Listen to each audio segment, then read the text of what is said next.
बचपन में ई ना कहानी रहे, बिना कहले ही आगे खाना पानी रहे। बचपन में ई ना कहानी रहे। हेलो दोस्तों, कैसे हैं आप सब? उम्मीद करते हैं कि आप सब बहुत अच्छे और स्वस्थ होंगे। चलिए दोस्तों, आप लोगों के लिए बहुत ही बेहतरीन गाना लिख कर लाए हैं, जो कि दोस्तों पारिवारिक सॉन्ग है। बहुत ही मस्त गाना है दोस्तों, ये दिल को छू जाने वाला गाना है। तो चलिए दोस्तों, जब हम गाना सुनाएंगे तो आप लोगों को पता चल ही जाएगा कि कितना दोस्तों अच्छा गाना है। तो चलिए दोस्तों, उससे पहले आप अभी तक हमारे चैनल मुकेश मुश्किला ब्लॉग को सब्सक्राइब नहीं किया है तो जल्द से जल्द हमारे चैनल को सब्सक्राइब कर दे और साथ में बेल आइकन भी दबा दें, ताकि सबसे पहले नोटिफिकेशन आप तक पहुंचे।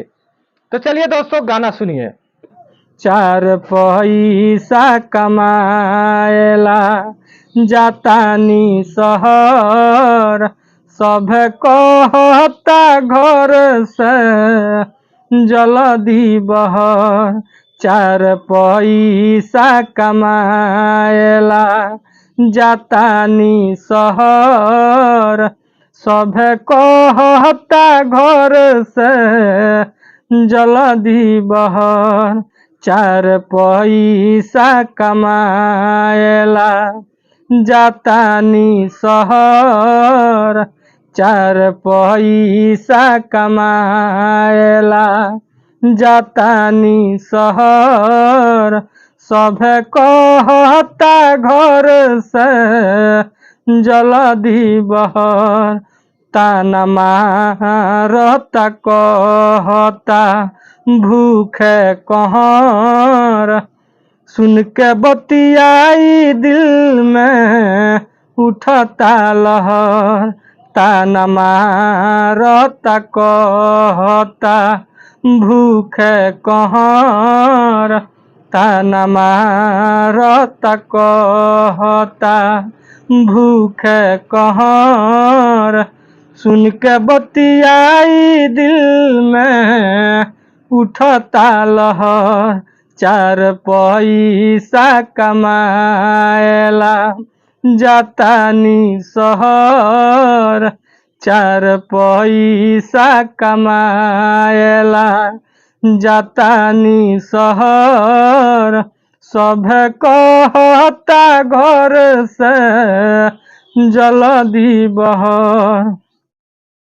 बचपन में ई ना कहानी रहे, बिना कहले ही आगे खाना पानी रहे।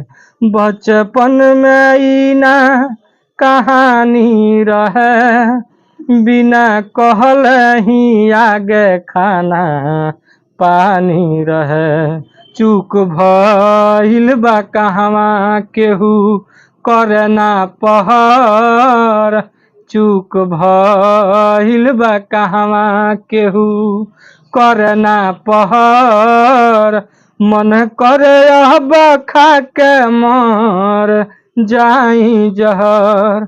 चार पैसा कमाएला जातानी शहर, चार पैसा कमाएला जातानी शहर, सब कहता घर से जल्दी बहर।